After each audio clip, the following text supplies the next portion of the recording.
FBI investigators say they now believe the person responsible for the Christmas Day bombing in Nashville was killed in the blast.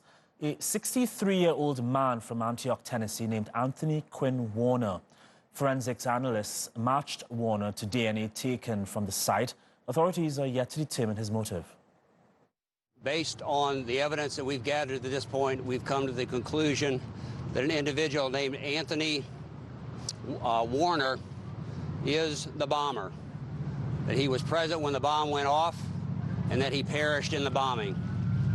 We base this conclusion on forensic evidence, including DNA evidence that you'll hear about, as well as evidence that was gathered at the scene of the bombing.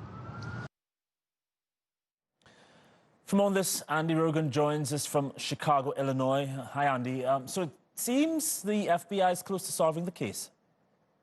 It seems that way, Reagan. We know that Warner lived in a suburb just outside of Nashville, but southeast of Nashville, and they've been scouring his home for a couple days now, relying on about 500 tips. Here's what we know about Warner. He has a long history in IT work. He has a long history in electronics work. He started a company that specializes in security alarms and electronics. Now, a longtime neighbor of Warner's told a Nashville newspaper that he seemed like a quiet, nice neighbor, didn't talk much, called him a computer geek, said that he treated his dogs very well when he had dogs, but interestingly said that he didn't seem to have any ideological or political views, or at least none that he shared with that neighbor. The big question left, I think, Reagan, at this point is, what were the materials used in that bombing? That's a big deal for investigators. They say that the crime scene right now, where that explosion happened, is like a great big jigsaw puzzle. Reagan? Also, so are we saying that this was a suicide, or is there some indication that there were others involved in this? Authorities are saying for the moment that it looks like just Warner himself was doing that. It might seem unlikely, but the FBI says that is possible. You can gather these materials by yourself, and if you have the smarts, you can figure out how to do this. That's how it looks now. But as far as his motivation, there is one other bit of a thread that they're kind of looking at right now, a possibility of his motivation, and that is, did he have some sort of anger, frustration, or suspicion about 5G technology that might have played a role in all this?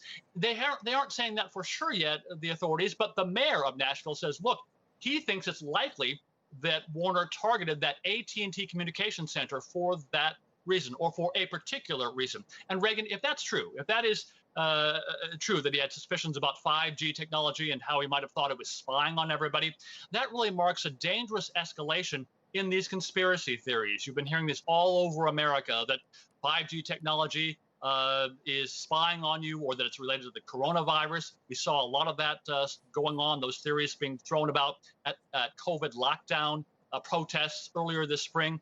So we'll have to wait and see. But at least for now, it appears like the man they wanted who did this is dead and no others involved. Reagan? So then you're saying then that he really, based on this message that was coming out from the RV before it exploded, he did not want people hurt. He just wanted to target the AT&T building, basically.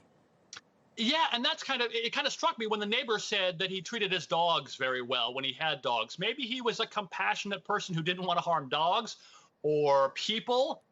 Maybe I'm getting way ahead of investigators there. That might be a thread they can choose. But yes, it is interesting that he wanted those people out of there. And when he said that the bomb would go off in 15 minutes, it basically did. It gave the police some time to get out of there.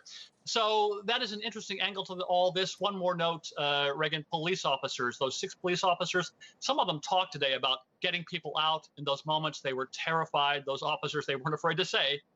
They cried today, but grateful that nobody else and themselves were hurt in all of this. A pleasure chatting with you, Andy Rogan, there in Chicago, Illinois. Thanks for that.